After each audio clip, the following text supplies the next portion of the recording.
Hey, how's it going? You are here for Heavy Art Talk, and today we are continuing the Game Changers in Art series. I have Caelan Stokkermans and Dan, who goes by Draugr on Instagram. What's up, dudes?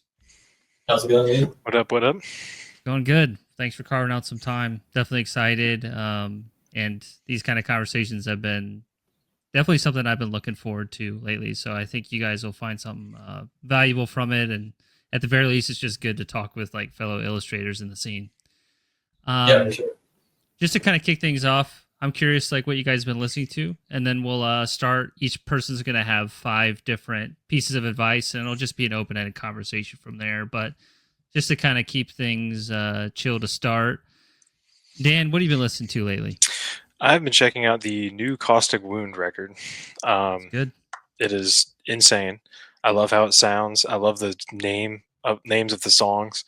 It's like so sick, and it's like there's so many songs packed on that thing too. I'm like just looking at the titles of the songs. It makes me think of like Austin Du Ravage, like Blood with Garfield. Like it's like they were looking at his art and then just like writing yeah. the names of the songs, like Blood Rail and like stuff like that. I'm like Blood Rail. That's good. that's What's insane. another one? Uh, um, Like the song names, do you recall? no, They're just good. I don't. Yeah, they're just really good. That was like the one that stuck with me. But there's like I think there's like 20-ish songs in there, something like that. There's an insane Okay. amount of songs, so I just like popped it on while I was drawing. I wasn't like, Oh, I know the feeling. Yeah. but if I can think of any other ones that come to mind, Cool. Any other bands or musical moods you've been in lately? um, been blasting some Mortician, and then also a little bit in the rock mood. I do fancy myself some shoegaze and that kind of type of rock. It's a nice like change of pace, and like this is gonna sound so nerdy, but like 70s Renaissance revival music, like Okay. so stuff like Trees and like Steel Ass Band, like weird like folk music coming out of Europe in that time. Like that's also Sounds just cool to like me. another. Yeah, it's awesome stuff. It's like you can kind of get like an inkling of like it's kind of like partially made its way into like American music. So like if you're familiar with Heart, Oh yeah. like the song with the album with Barracuda on it has like a couple of songs that are like very folk Renaissance inspired, and like the cover of the album they're just like at like a Renaissance fair. So Yeah.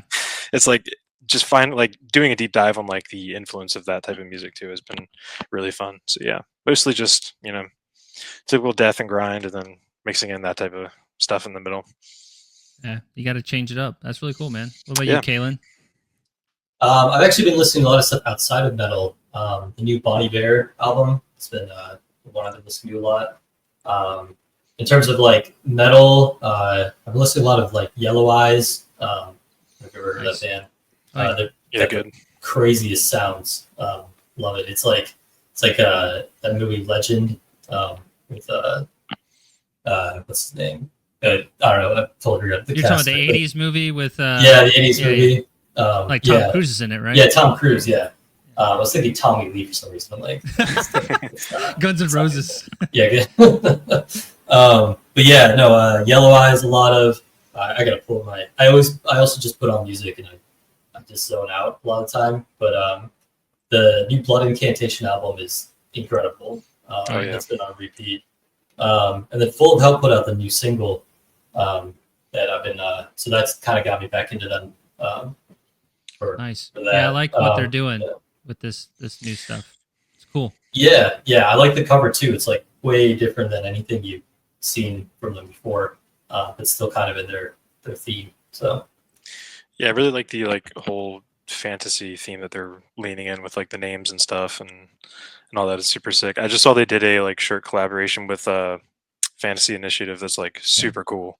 I mean like the art for that is like so sick. Yeah, they're actually based in Columbus, which is about 2 hours from me. And actually, I just discovered Fantasy Initiative, and I think they actually called me back, which was super cool. So would love to work with like companies like that, like doing kind of small collaborative stuff. But yeah, Definitely. I have to correct myself. The Caustic Wound song was called "The Bleed Rail," not "Blood Rail." Oh, okay. All right, so I can keep Blood Just a Rail little for bit something different. then. Yeah. You can keep Blood Rail for something else. Nice. Nice. Well, let's get into the topic at hand. So basically, Dan, you'll just start with your first one, and Caelan, just kind of work it from there. And if I have any little comments to mention, I'll bring them up. But for the most part, I want you guys to be leading the discussion. People hear enough about me every week, so I like to vary it up a bit. So what do you got to start us out, Dan? All right. My first point is I have find your community or create it. We mention it like a lot, like all the time, and like the metal art atelier and stuff like that is integral, and what I found integral in like how I've grown as an artist and what helped me like find more things that I was interested in. I think stuff like that, like finding a community of people that are like also interested in the same other interests, maybe even outside of art, but even if it is just art, that works too. Just like finding a community of people you can bounce your ideas off of, like get feedback from, and just like building genuine relationships and friendships with people is like super important. So I have that as like kind of like the foundation, or like the first piece I think is that's like integral and maybe like growing as an artist. One thing too that I think is cool with you is you've like combined interests and communities in a sense too, because you have your interest in miniature gaming and like Warhammer, but also metal, and it's almost like you can kind of go both avenues in terms of like potential clients and interests and like that type of sphere. I think that's a really cool, unique thing that you've done really well so far. Yeah, thank you. I try to do that. I try to like, I try to let everything that I'm interested influence my work. Um, I'm like, working on a split cover for a hardcore band, and then I just like finished like EP cover for a death metal band. So like having the opportunity to do stuff like that while also like create some stuff for something like Under the Dice Fest is super sick, because it's like it's all stuff I'm interested in, and it's all stuff that like I enjoy and that influences my work, but stuff that like I want to create things for. So I think it's just kind of like absorbing what you enjoy within the communities that you should be a part of and help support, and then kind of like find a way to give back and essentially like support those communities that you find yourself a part of. Yeah, definitely. What about like community for you, Caelan? Like, how does that like has that had an impact on you? No, I just sit in my dungeon by myself all the time. There's actually a little bit of truth to that. I used to be, when I was first starting out, I was part of this graphic design collective. And it was back when I was doing more of like kind of photo manipulation and graphic design type stuff. But I remember being part of that group, and it really helped push me to like, get better. I remember there's this one guy in the group, I totally forgot his name, which is probably for the best that I won't call him out. But I remember he was totally just an asshole all the time to anything I did. And ironically, that actually helped push me to really kind of like, kind of prove it to him, like prove it that, I was getting better at what I was doing, and, trying to, prove that I was a good artist to this figure. And so having community, I think also is because like, I feel like when you're by yourself all the time, it sometimes becomes a little bit of an echo chamber, it's hard to kind of see a perspective outside of your own. And having somebody who can, like an instructor or mentor or whatever, or just a fellow artist, to kind of be like, hey, this is something you can work on, or here's something I learned about, is great. My brother, he does a lot of like paleo art and medical diagrams. So something completely different than what I do, but we always are bouncing like, our work off of each other, and he's giving me tips, and he has like a great community he's a part of on Discord with like a lot of different paleo artists. So I definitely, I wish personally I had a little bit more of a community again, which is something I'm still kind of looking for. Like this, for example, is a great, spot for me personally to kind of like, talk to artists within the same scene and kind of get ideas and talk things about things. And I really love the heavy art talk too. Like I'll put it on and I'll, listen to that while I'm working, and it'll kind of push me to discover new things about myself and things I hadn't thought about. So yeah.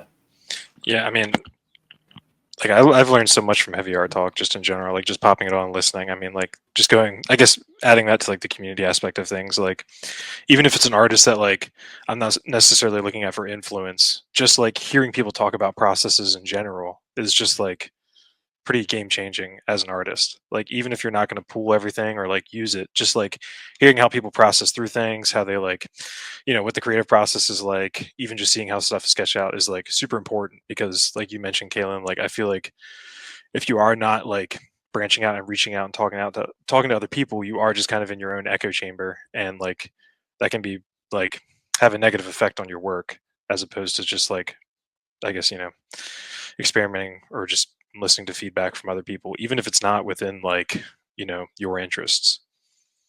Yeah, exactly. Yeah. Definitely. Well, thanks for the kind words, guys. And I mean, like that's kind of the purpose of this show is it's supposed to be like bigger than just me. It's supposed to be like something that helps other people and provides community. So it's really nice to hear that. What would be your first point, Caelan? So something that actually recently I've kind of experienced that's helped push my work was experimentation.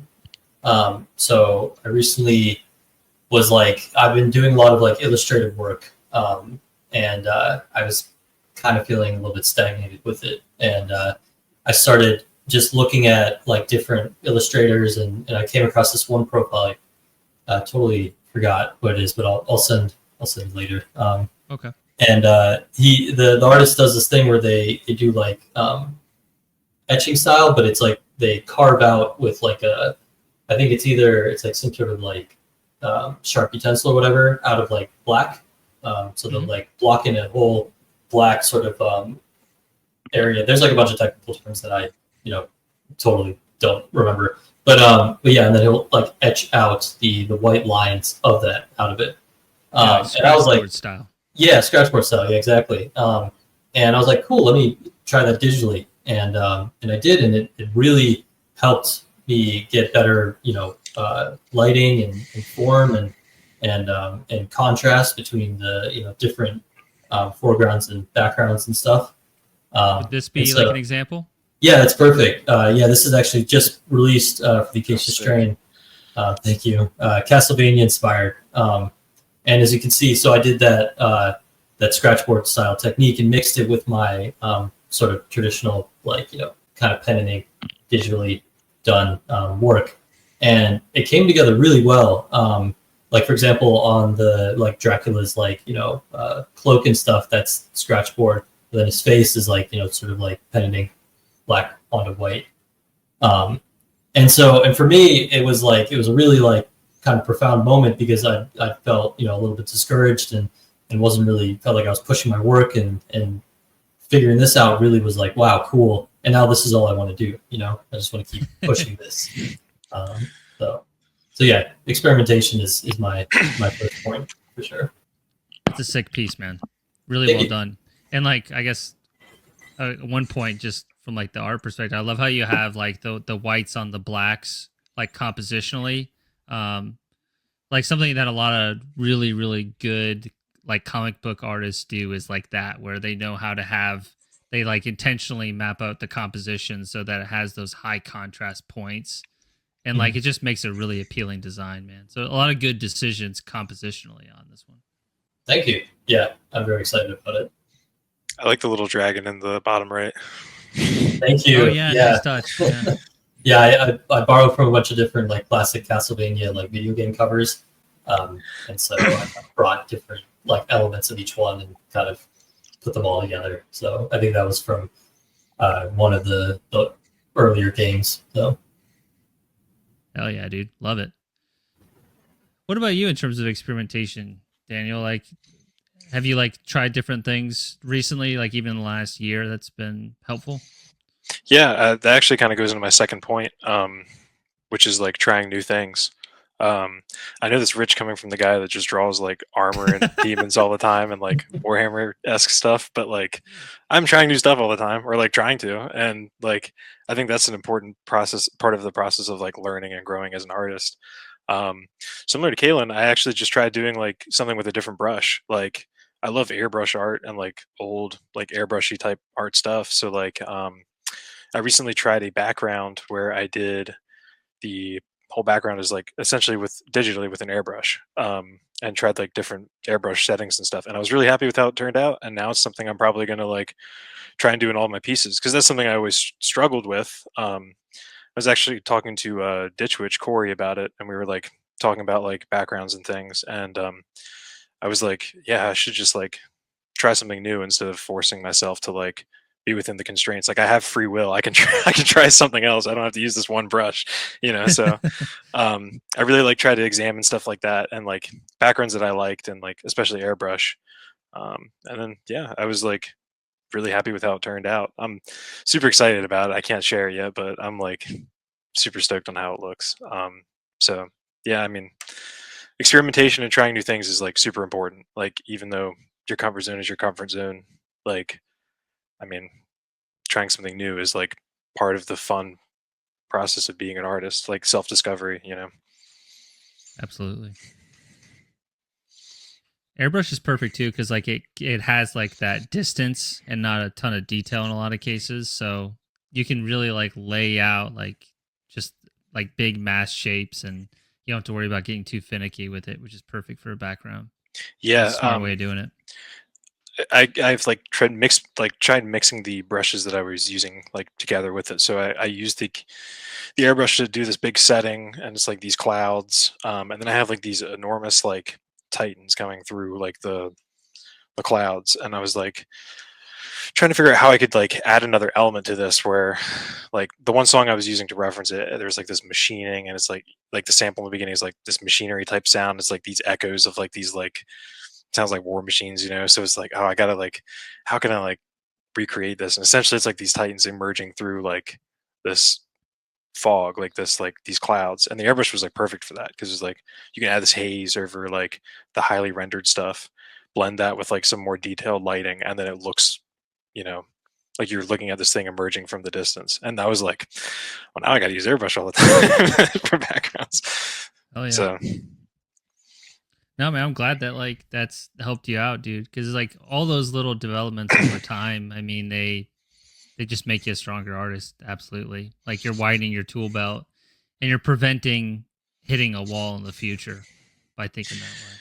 yeah, and you know, feeling like you're not repeating the same thing over and over again, like giving, like you said, adding another tool to the tool belt essentially, and like, you know, expanding your arsenal. Yeah. Do you find like you have the time and space to do those experiments, or do you find when you have a bunch of like commissions piled up, it can really kind of take the back seat for you? Um, yes, I. It's interesting you say that, because I was really on a time crunch to get this done, and that's when I tried it out, and it just ended up working. Like I probably got really lucky with that, but I was like, I was really struggling with the piece I was working on. I was like having a mental block with his background. I had spent so much time in the foreground on everything, and I was like, I mean, really hitting a mental wall in terms of like what I was going to do from the background. And that's where it kind of just like, you know, I was like, well, I'll just try it. Like, what's the worst that's going to happen? I'll just have to like restart, you know? So, um, so I think like, I wouldn't say like solely like the pressure makes diamonds kind of analogy, but kind of where like I found that like I've discovered a lot of new things when I'm in a time crunch, when I'm kind of forced to sit there and be like, all right, like you got to figure out how to do this. Like it needs to get done, you know? And I know that it's not like the approach that everybody can take, but in terms of like my work ethic, like it's just how it worked out. Yeah. Is that something you can relate to, Kaylin? Yeah, yeah. In terms of like experimentation, or Just like having the space and time for experimentation, you know? Like if you have yeah, a bunch of commissions, it in this case it worked out, but for some people it can be the reason why they stay in their comfort zone so long. yeah. There's a lot of pressure. Like for me personally, I do a lot of commission work. I don't have too much time for personal work. which is to my own detriment because I feel like a lot of my pushing my style and experimenting would be done personally, because there's a lot of pressure and you don't feel like you have to like make it look like a certain way. But yeah, I mean, especially when that acacia strain illustration, I mean, that was commissioned and that was something I experimented with, and it just happened to work. But especially doing it digitally, that also is a little more forgiving medium, because you can just undo or you can just make it a layer and try again. So for me, it's a little bit easier for me to experiment because I can, if I screw it up, I can just remove it or try something else easily. But yeah, I mean, it definitely, when you have that pressure of this needs to look good, it definitely does push you to be like, all right, well, I need to figure out how I'm going to make it look good, instead of just being like, I mean, for me it works because then I'm not lazy about it. I'm like, I'm really gonna figure out how this works. But I think, which kind of comes a little bit to my second point of that, it's you also have to have a solid foundation to be able to experiment that way. Like you can render in any style you want as long as you understand good values and composition and such. If you're trying to experiment but you don't understand how lighting works, then whatever you make is going to look bad because you don't understand the fundamentals of what's going on underneath the style or the whatever you're trying to come up with.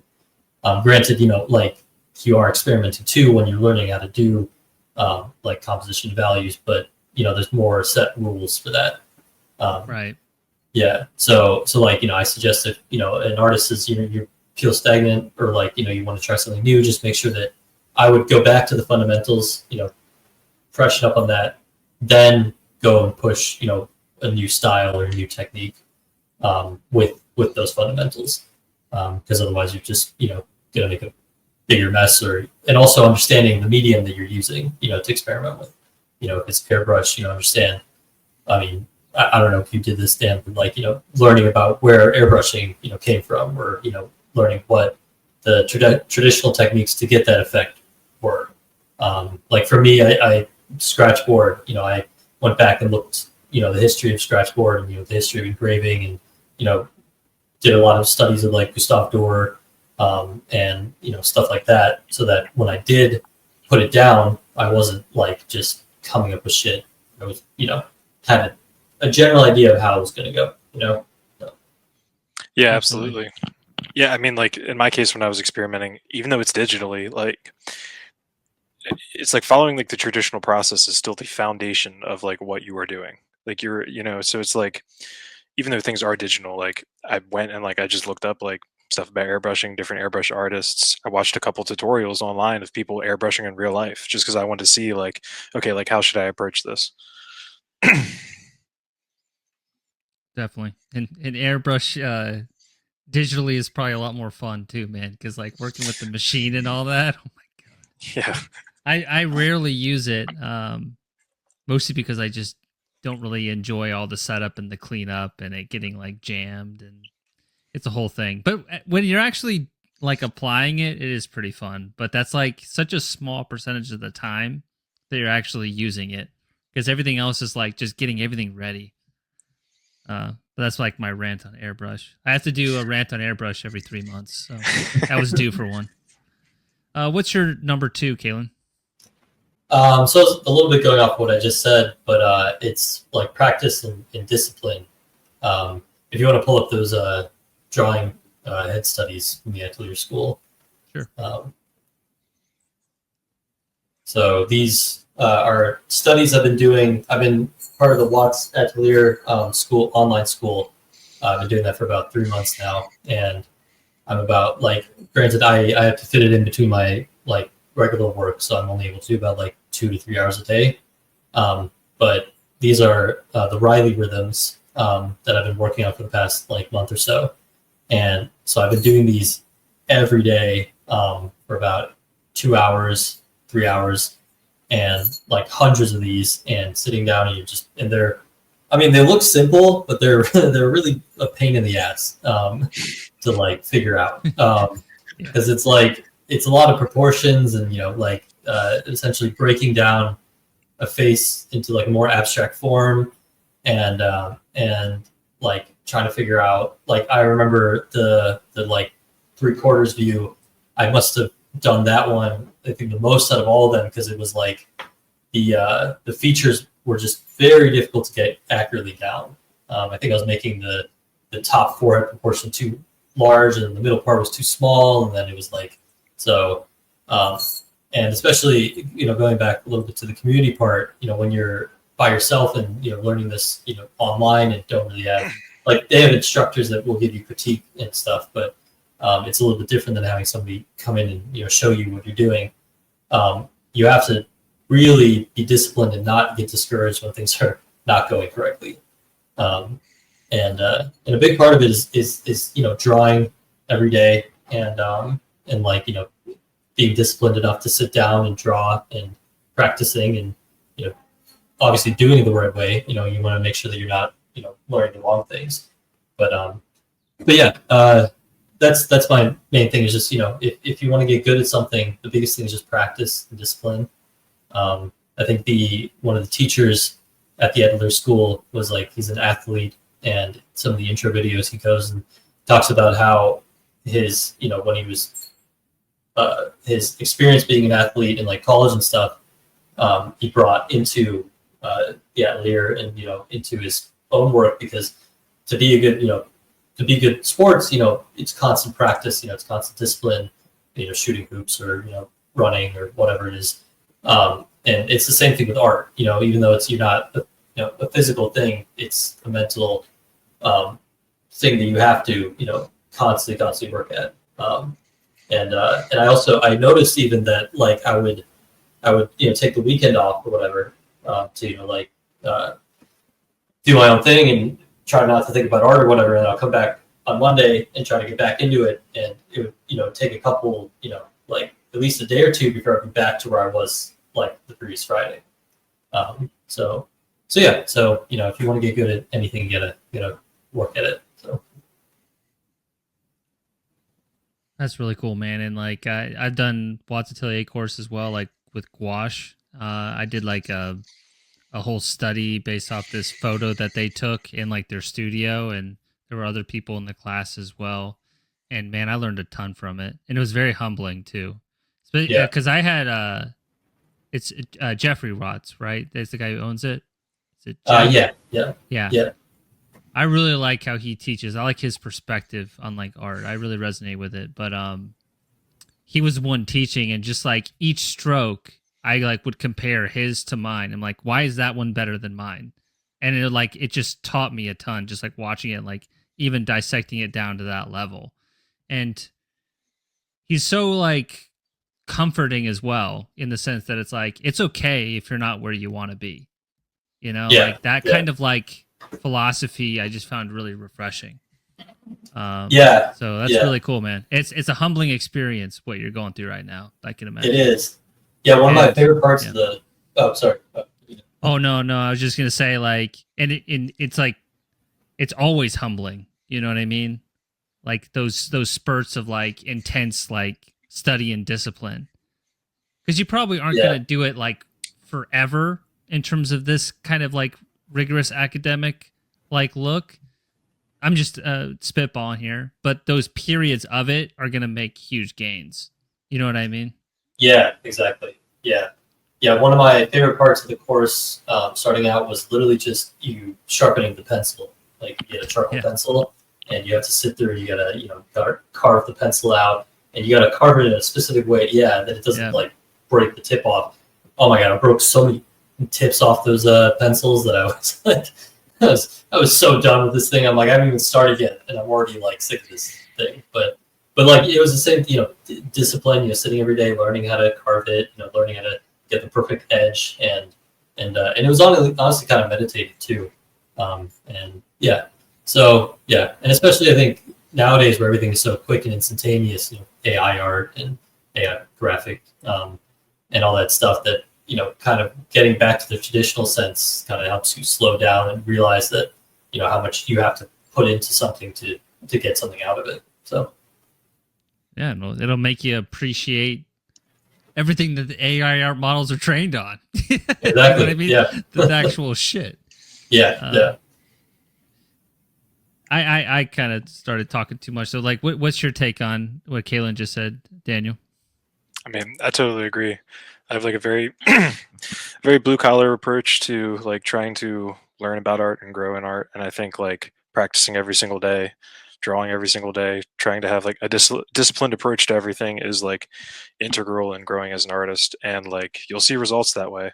I mean, it's, you know, as long as you try and do stuff like that, and like look at where you started and, you know, look at where you're at now, you'll see where you've improved. Um, it's one of those things that like you can put the work into, and you know you'll see yourself grow 100%. Absolutely, man. What's your number 3? My number 3 is to set goals for yourself. That kind of goes in hand with what Caelan was saying, just because I feel like if you don't have goals and you are drawing every single day, you might not grow in the way that you are expecting yourself to. It's important to have like, I think, at least for myself, I needed a goal that I wanted to set for myself and an aesthetic that I wanted to achieve, a style that like I enjoy as myself as an artist and like from the influences that I enjoy. So I think like having goals for yourself, whether it's like maybe trying to improve like how you render something, or just like the aesthetic of what you want as like your goal, like your end goal, is really helpful in terms of like how you're going to learn and develop the skill set that you want. Um, so that's pretty much like how I look at that in terms of like goal setting. Well, what are some goals you've had?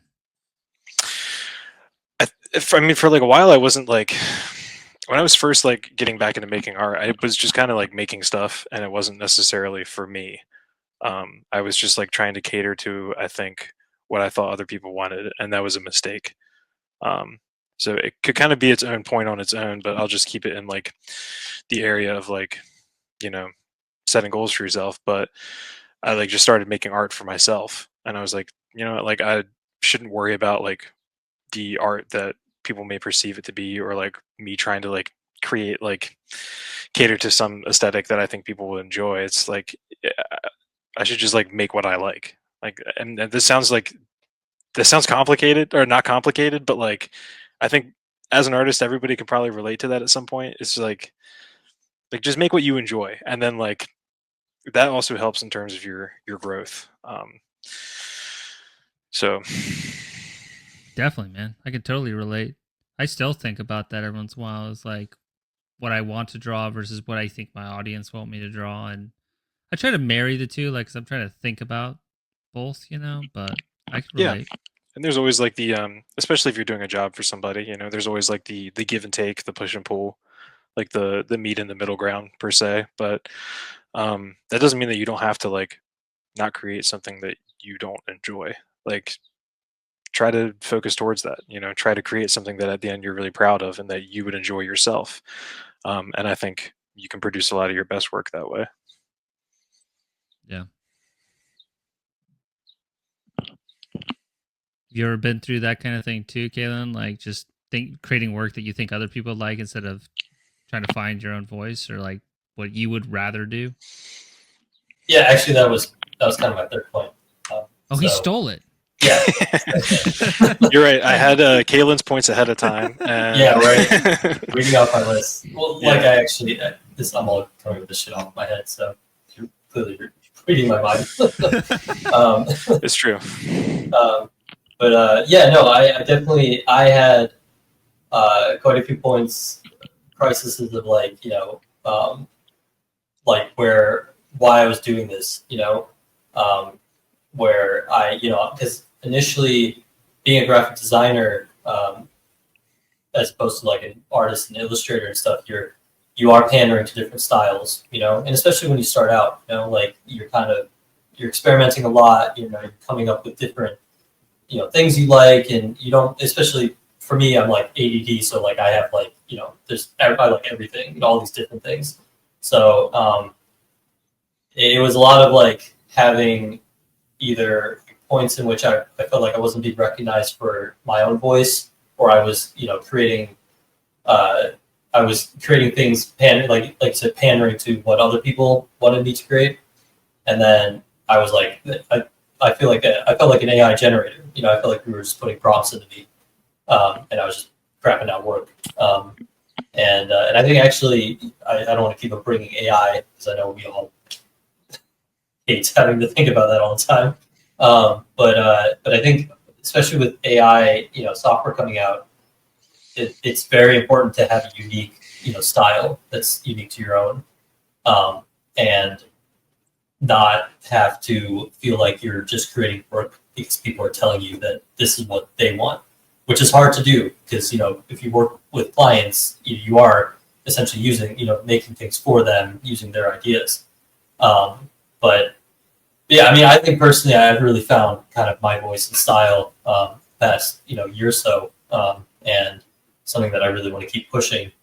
And it's really freeing because, you know what you want to do, and people come to you for that, and you kind of fill a niche that hopefully wasn't filled before. And I don't know, for me, it's removed a lot of like imposter syndrome. I feel like I am an artist. I am not, like, I don't know, like a Target or whatever, where you come in for anything, or like a grocery store, like, yeah. So, but yeah. So that was, my third point was that, do what you want to draw, like, you learn a bunch of different styles, and you learn about different techniques, but like, find your voice, find what inspires you, find what, you want to do, and push that, because the greatest thing about us being human is that our experiences are what we're putting into our art, and those experiences are what makes it unique. So if you're, you want to draw, I don't know, furry porn, then, that was the first thing that just came to mind for you. That was the first thing that came to mind. Well, it's because I was having a talk with my partner the other day about, like, more lucrative, like, art, like, mediums that I could work in, and we're like, furry porn. That's like, probably. I could make a lot of money off of that. I mean, but probably, yeah. I'm just thinking about furry porn all the time, honestly. It's really what I want to do. It's just furry porn. Screw this, like, dark art stuff. Yeah. But yeah, like, just figure out what you want to do, and, like, push that, and screw what other people think, is like, what's best for yourself, so. Well, something that's kind of cool with you, like your approach, especially in the last year too, is you have the digital painting style, and then you have the like digital pen and ink, black work, engraving style, right? And it's like you can now do different things, and your clients come to you for like two different needs. They still feel like you, but like you have some diversity in your portfolio that makes sense, So I think that's like both like smart from a business point, but also like artistically fulfilling, because you can balance those things out, in terms of like going between the two, depending on what the client needs. Yeah. You agree? Yeah. And what I've really been enjoying, because a lot of my work I've been finding is inspired by, like, sort of the medieval era, and, like, Baroque and Renaissance style paintings, old masters. So it's cool that I've been able to start merging the illustrative and the painterly styles together. Like, one thing I've been really enjoying is doing a lot of, like, ornate borders with, like, the logos, and which has become something that's very unique to me. Like, you see it in black metal art a lot, but it's usually combined with, like, some sort of, like, kind of not as more DIY sort of, like, aesthetic. So it's kind of cool for me to, like, combine that with, like, my sort of more, like, old masters. I guess polished would be kind of the word, more polished sort of style. And yeah, so I've been really enjoying, like, kind of pushing that aesthetic, and it feels unique to me. That's what I want to do. So. Totally. What about you, Daniel? What are we on? Losing track. We're on 4. We're on 4. Man, we're flying through these, man. All right, go for it. Number 4, I have utilize the artists that influence you. Pull from your influences. A big one that I did recently is the dysmorphia art. And I referenced like a lot of the like Warhammer artists that had influenced my style. Is that the Iron Fortress album? It is. If you want to Okay. pull it up, I Yep. can. There Yeah, you go. awesome. So this is a Jeff Taylor piece on the right, and the the name of the EP for Dysmorphia is Morbid Atrocities. So they wanted to like, obviously wanted some gore and stuff in there. Um, and there's not so much like a gore element to older Warhammer art. I mean, there's like a dark fantasy aesthetic, but there's like obviously, not really any heads exploding or anything like that. So I think like people kind of get misconstrued on like utilizing artists that influence you, and kind of get stuck on saying, "Hey, I need to like make this look exactly like that." So I kind of wanted to just show this as an example of just like,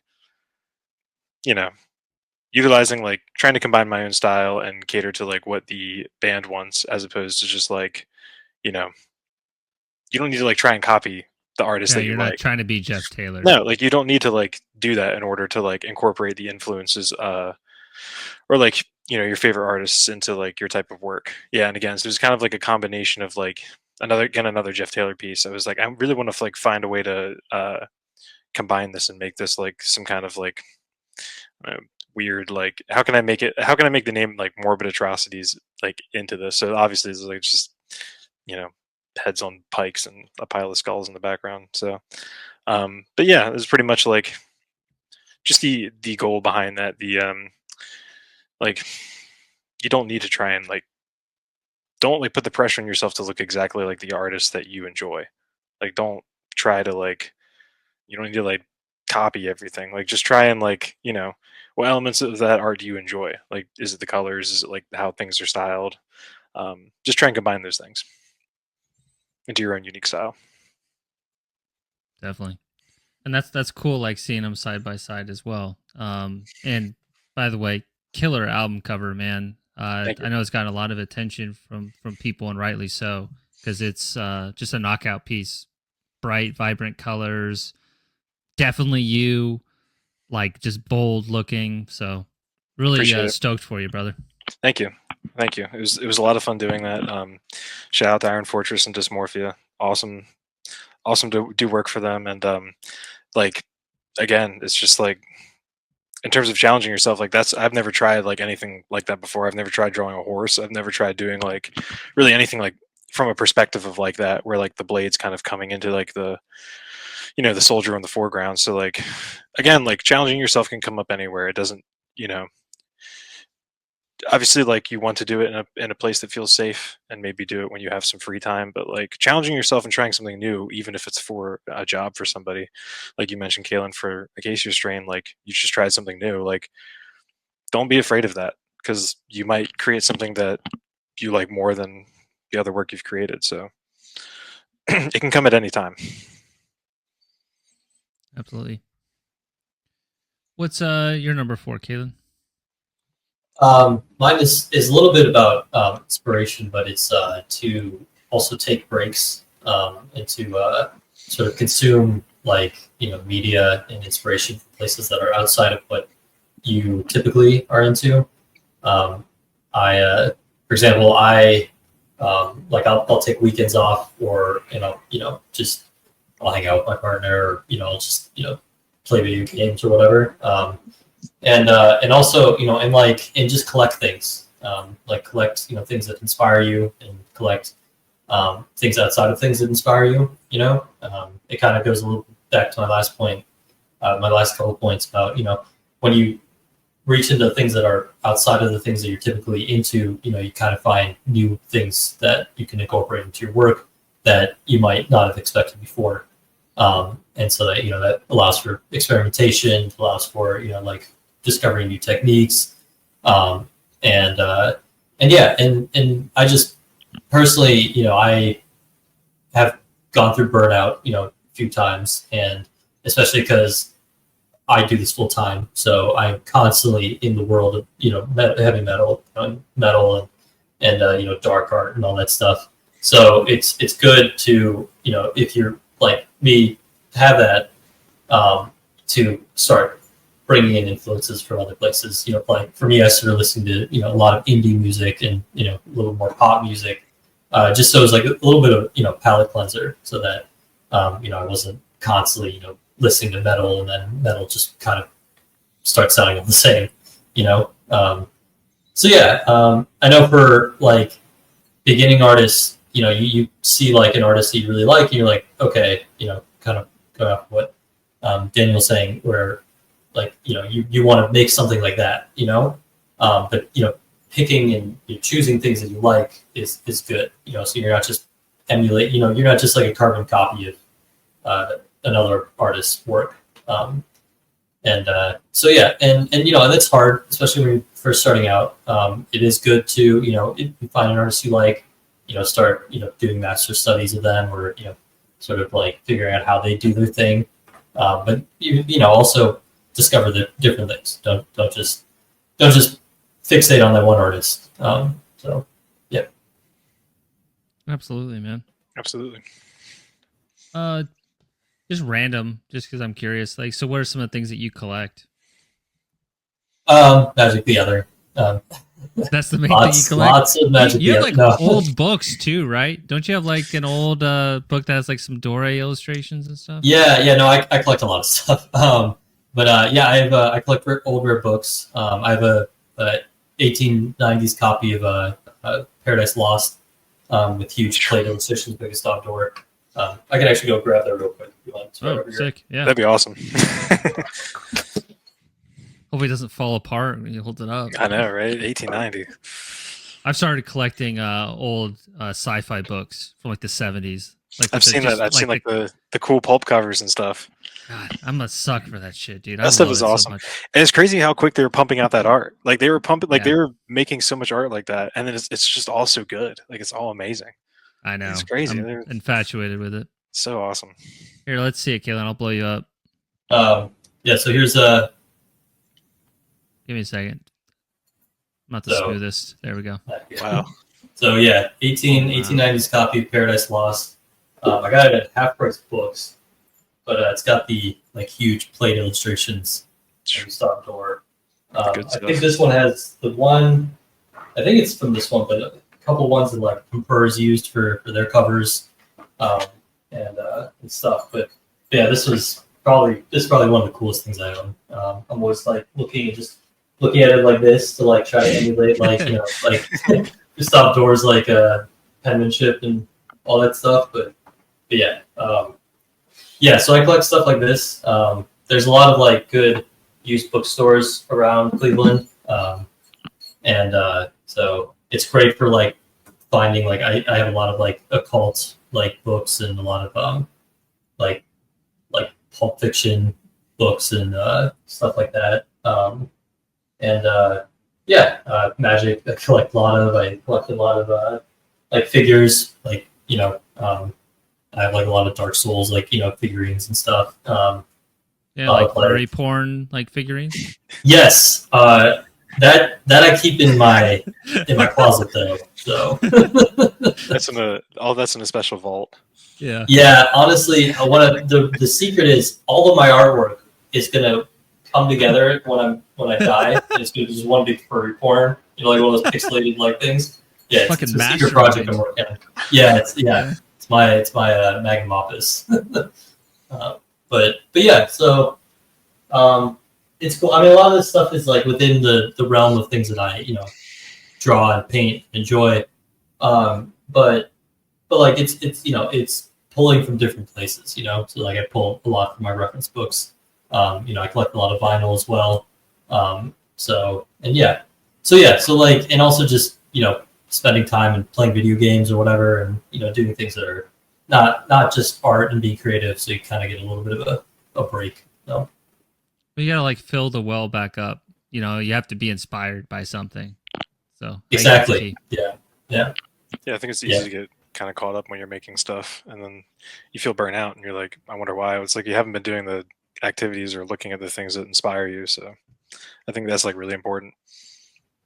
What do you collect, Dan? Mostly, Too many books. dude. Same. Yeah. Yeah, I got too many books. I play video games. I don't collect like physical copies as much as I'd like to anymore. What else? Warhammer figurines, and that's mostly what I've been collecting as of late. Magic cards too, and a couple Magic art books, but for the most part, that's pretty much about it. Books are huge. I love sourcing books. What's your? Things. Are they around? Could you show me 2 of your favorite art books, or would that derail this? It shouldn't. I won't take too long. I promise. Oh no, I'm fine. I'll find 2. All right. Man, I love half price books. I got one right next to the gym that I go to, and because it's right there, I go multiple times a week just to see what the new stock is. Because that's where you get the good shit. You know, you have to get it's like timing. So I'll just like walk in there, just look there. They all know me, and then I'll just walk out if I don't see anything because I know the inventory that well. It's kind of an addiction, but it also like it's my little reward after working out. I like that. That would be a little dangerous for me though, because I'd be buying so much stuff. Well, I definitely do, man.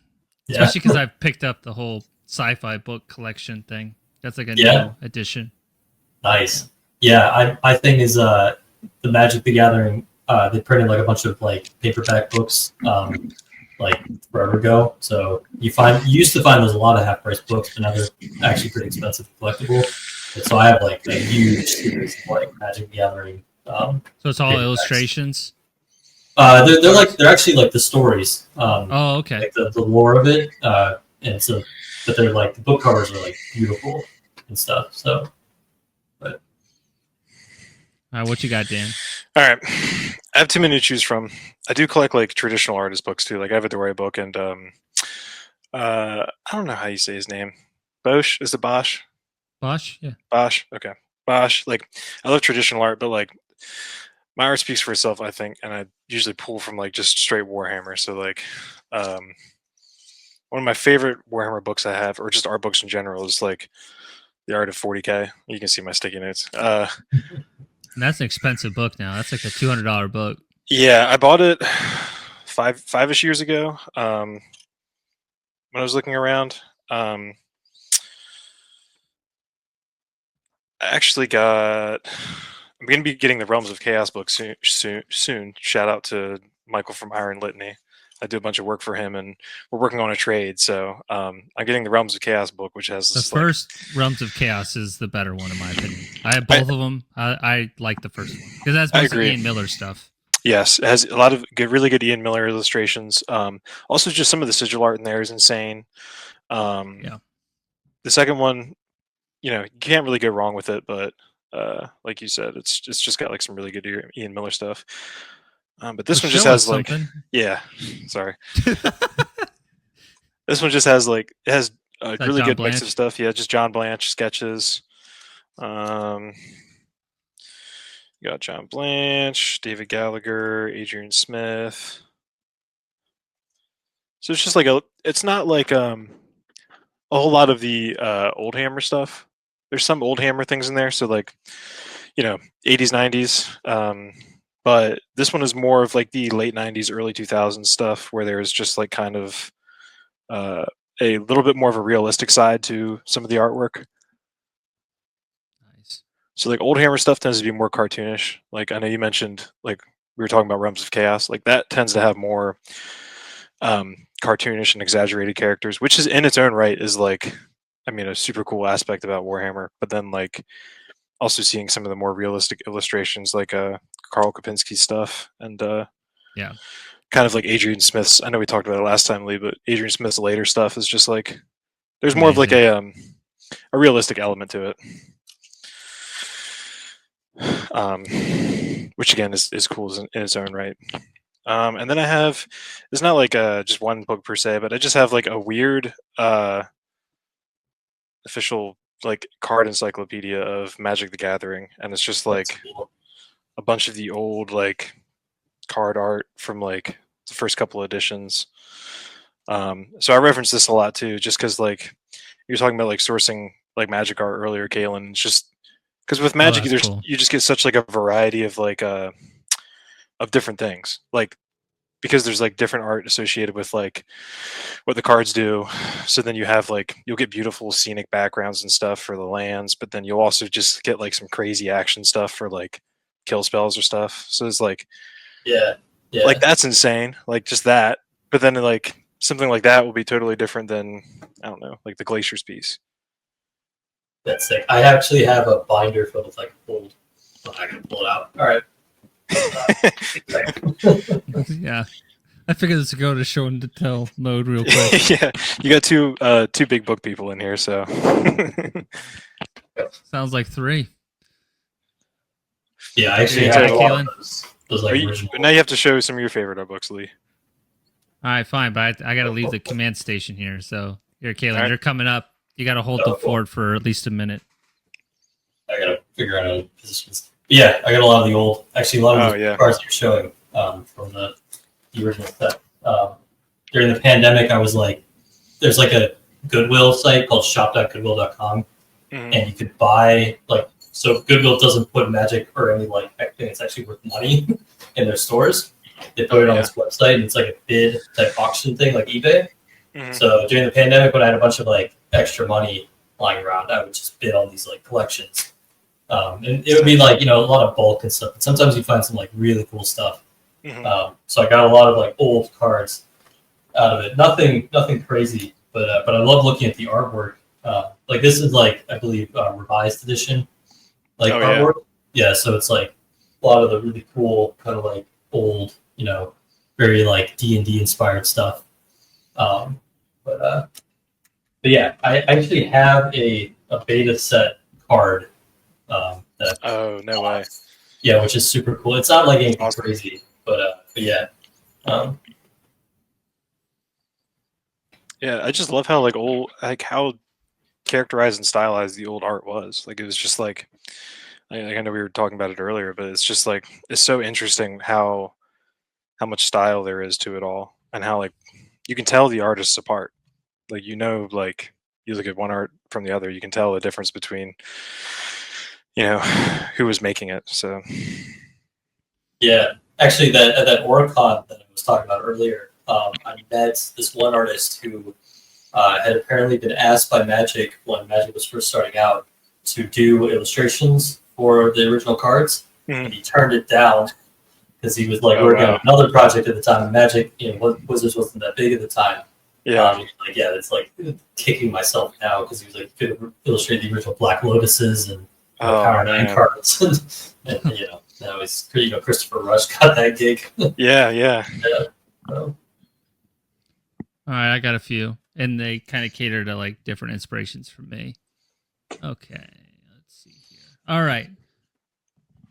We'll stick with one that this is quickly becoming one of my favorite classic fantasy illustrators. This is Roy G. Krenkel. I'm gonna flex, but I am fortunate to actually own an original of his, which is pretty fucking nuts. That's but insane. He was a pretty much like a peer and mentor to Frazetta. And this book is full of just really good, stark, high contrast, sketchy. Just every page has amazing compositions. You can just see the brilliance and the speed in which he can work. And this book is about a $50 book and one of my favorites for sure. Well, that's really cool. So you can see it's very Frazetta-esque. But the thing is, I could be wrong, but I think he preceded them by a couple years, and they were existing at the same time, doing the same types of work. So they were peers, very much so. I'd say RGK or Roy G. Krenkel was just maybe a tad more sophisticated, whereas Frazetta was a little more powerful and kind of sexy, I guess you could say. But I highly recommend this book for anyone. Swordsman and Saurons. I have 3 RGK books, and he's quickly becoming one of my favorite artists.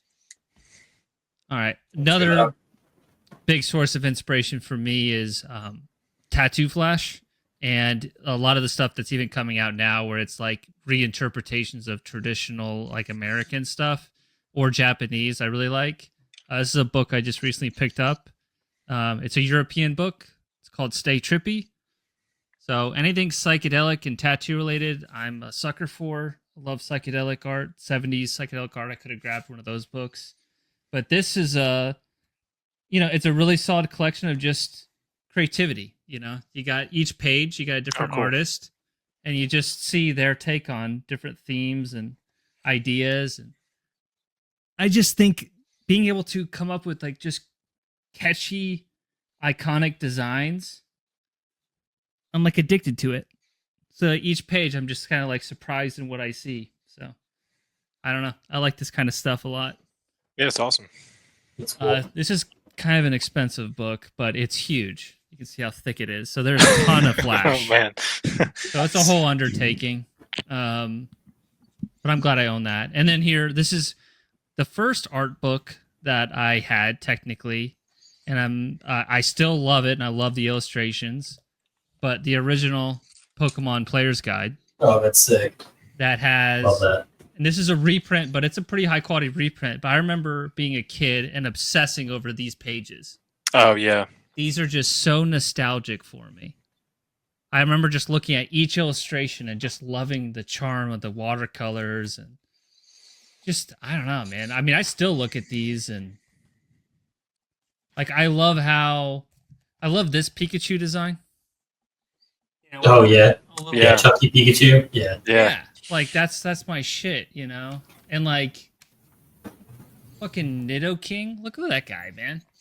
Trying to get it lined up, but like Yeah. as a kid, I mean, it was like so cool. So I really would love to see like a very high quality just version of this artist. I'm blanking on his name, but his original watercolor illustrations. Because I don't really like where Pokemon's gone with all that stuff because it's not nostalgia for me. But this is like as nostalgic as it gets.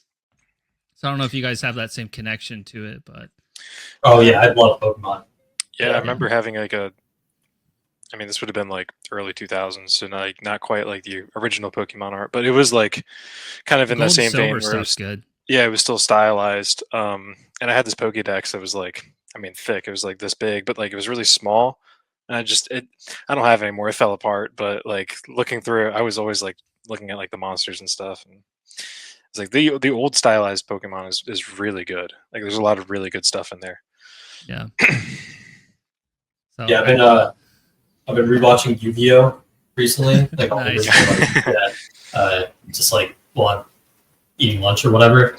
And I mean, like, granted, unless it's nostalgic, like Yu-Gi-Oh is really really boring. Not gonna lie. Like I mean, for me personally, like unless like watching this compared to like new anime or whatever, I'd be like, okay, so let me guess, you're gonna play a card that's Pacing's a card, little behind. it's like yeah. But like for me, it's super nostalgic because I'm like I used to watch this when I was a kid. So well, no, those character and creature designs are so good too. You Yeah. know what Yeah. I mean? yeah, Yeah, like Exodia and stuff. Like really cool character design.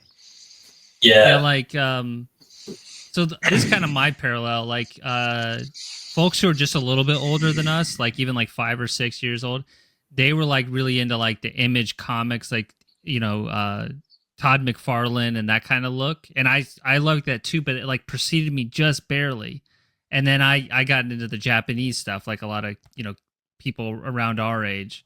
But like the Yu-Gi-Oh designs and like that kind of like flash and all that, I think is kind of a similar thing because what Image Comics basically did was they took and they exaggerated everything and made it more dynamic and style over substance to a certain degree.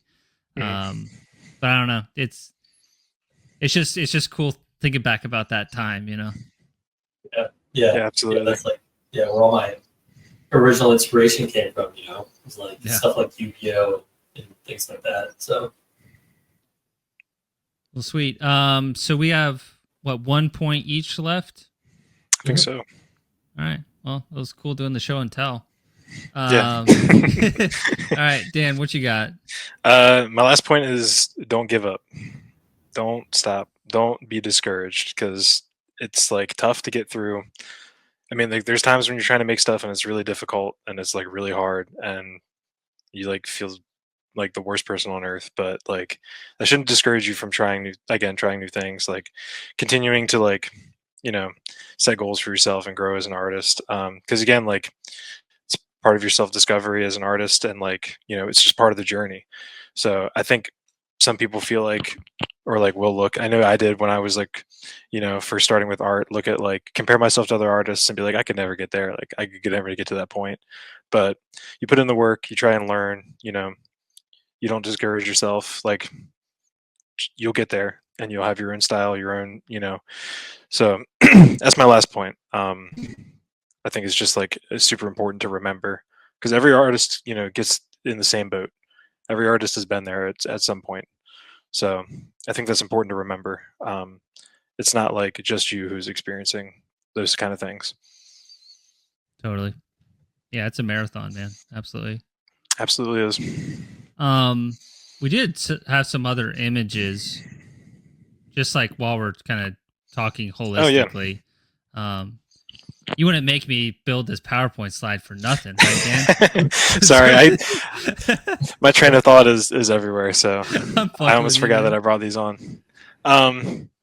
Yeah, I guess this could also go like tie into influences and stuff, and like Well, you can plug your new shirts too, man. Oh yeah, this is actually on a shirt. I don't know when this will be coming out, but this will be available under the Dice Fest. This Demon Guy, and I have them available for pre-orders until May 4th. But this is just a dude I've been working on, and actually, I probably spent like 4 or 5 like days just trying to figure out what I was going to do for a T-shirt, and I almost, contrary to what I just said, I almost like just decided not to do one.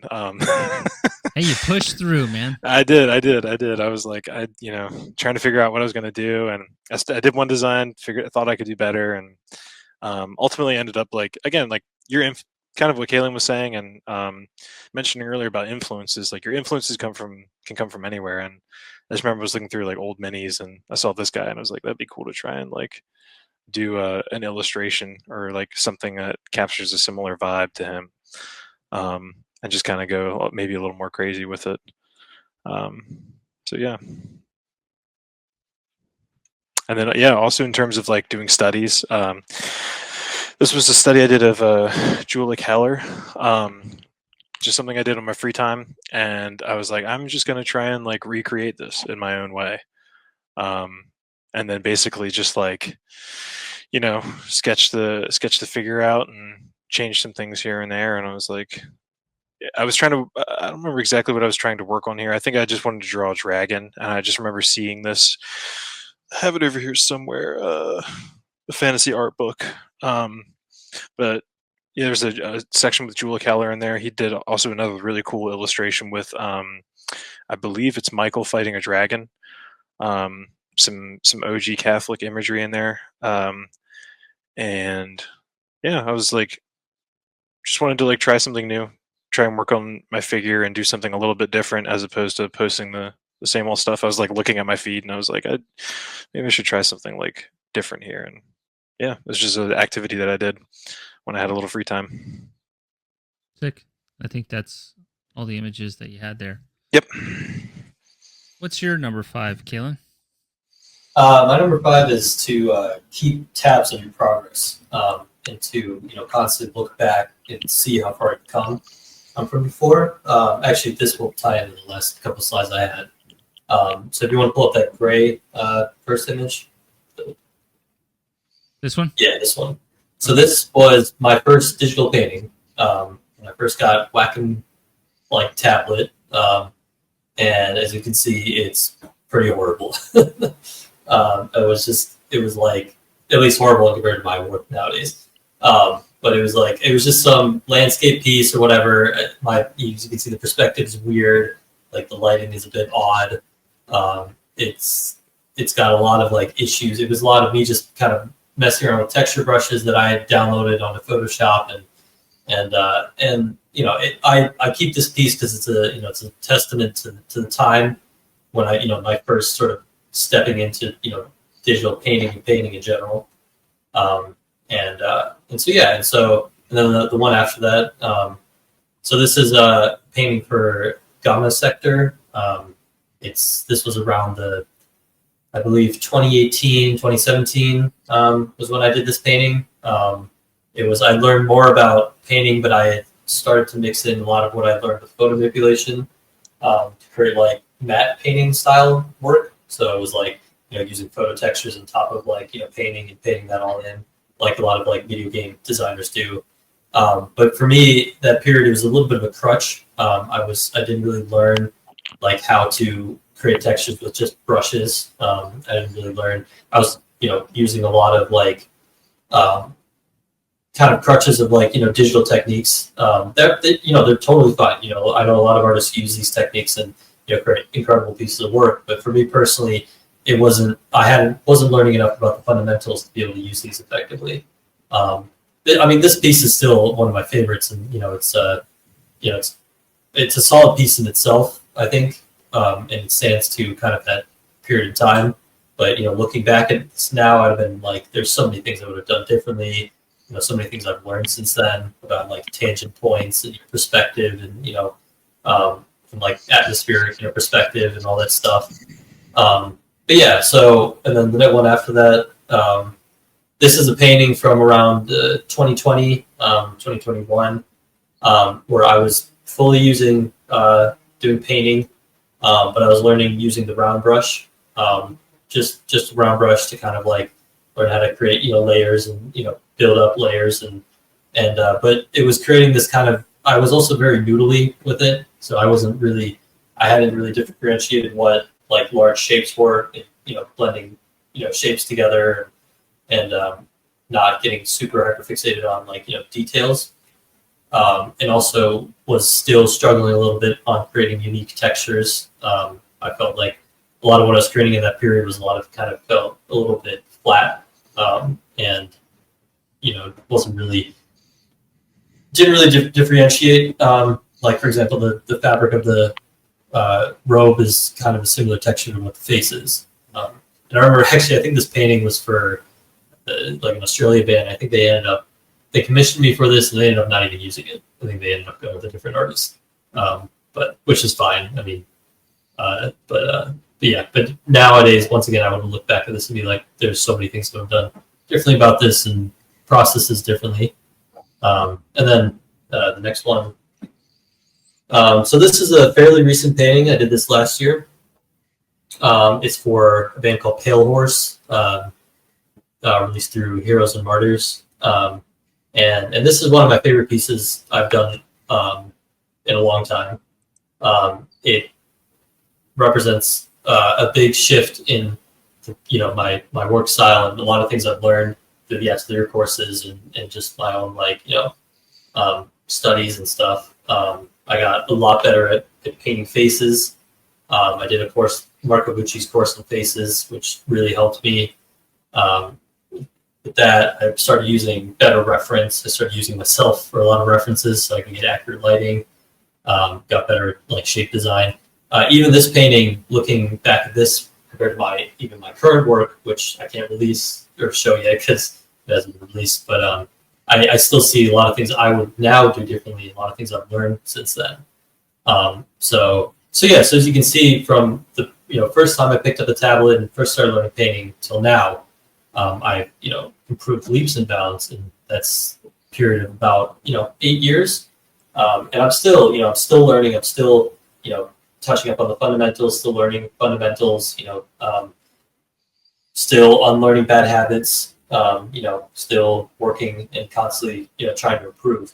And I feel like it's very important to make sure that you have periods in time in which you look back and you say, here's where I started, here's where I am now, and I made progress, so you don't get discouraged from being like, oh, I'm not, 1,000 light years from, where I'm at is where I want to be. You kind of see that you as an artist have progressed quite a bit. So, yeah. That's really cool. Thank you for walking through that and kind of showing in that order too. It's I think the thing that I'm really picking up from you in this is just discipline and intentionality with your practice will make you better a lot faster than just doing the same thing over and over again. Yeah, exactly. I do see a lot of artists that they kind of stagnate into one style or one technique. Especially, I see a lot of metal artwork because I feel like in like sort of fine arts and stuff like that, a lot of those artists came out of like sort of traditionally like learning facilities or whatever, like came out of like at their school or came out of an art school, and so they learned the fundamentals and they learn how to keep pushing themselves. And I do feel like a lot of the artists that I see that come out of come into metal and like artists, they're you kind of pick this up. You're like, oh, I see album covers, I want to start doing that. And you just kind of start doing it, which is awesome. And I love that. I think it also creates a lot of unique styles in metal artwork. But I do see a lot of artists who just they pick up one thing and they're just like, that's it. I'm just going to create this forever. And I think it's very important to constantly push yourself and constantly learn new things and techniques and like my previous points, experiment. And have a catalog of things that show you how far you've come from before. So, absolutely. Well, any other points, questions, curiosities before we start to wrap up here? I don't think so.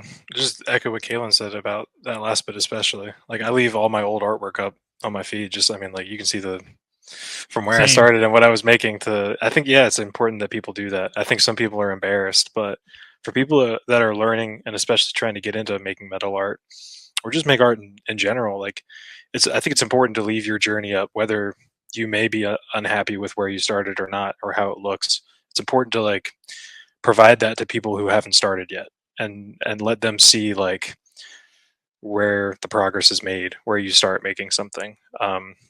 Just because it's, I think it can be discouraging if that's not available to some people. Yeah, I know exactly what you mean. There's a fine line between curating your social media and like hiding what led you to get good. Yes. Yeah. It is a weird thing that like, it's kind of like, I don't know how to articulate this well, but I sometimes think about it. It's like, if you were to tell somebody, hey, you've improved so much in the last year, it's a compliment, right?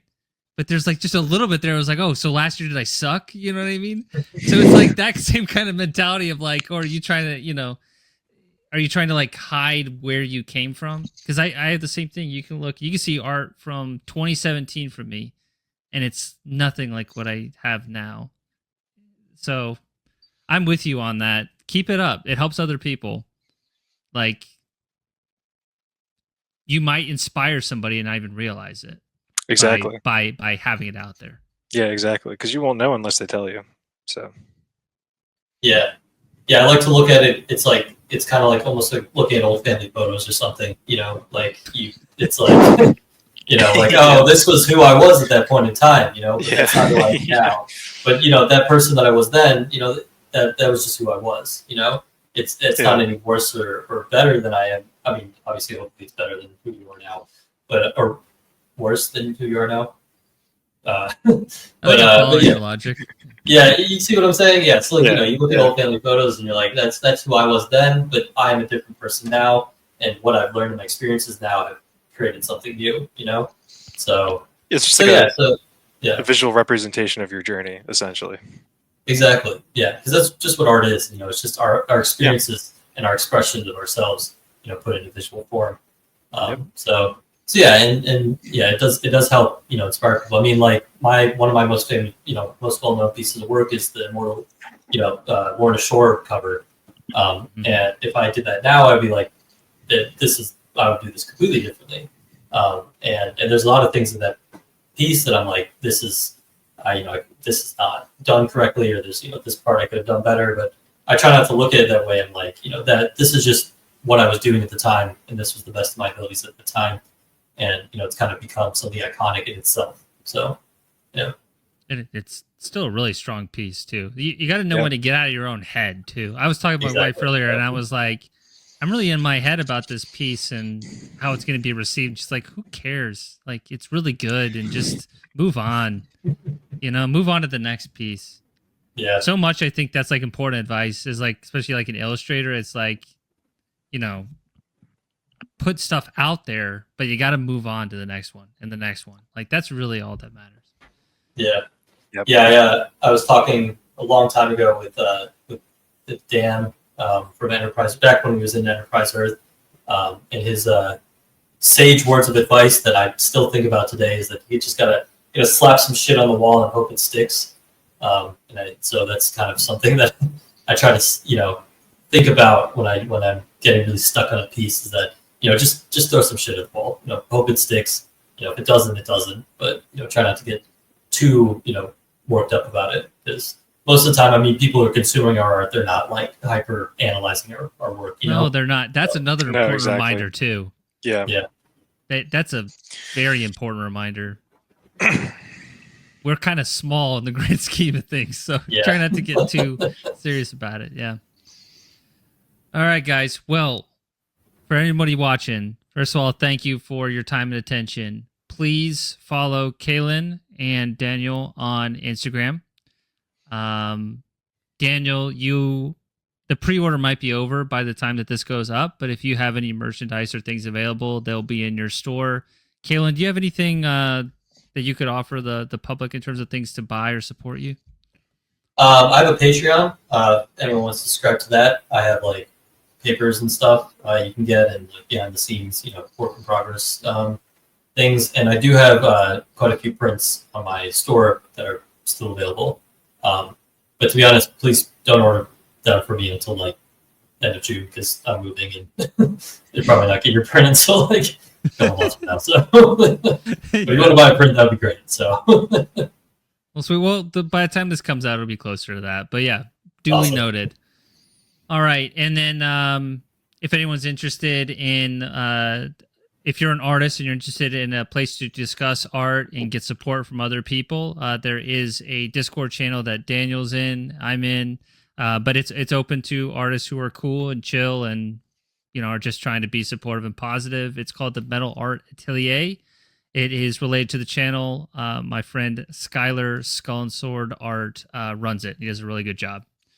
But yeah, beyond that, please thank you for your support of the channel, and feel free to like and subscribe, and new episodes every 2 weeks. Yeah.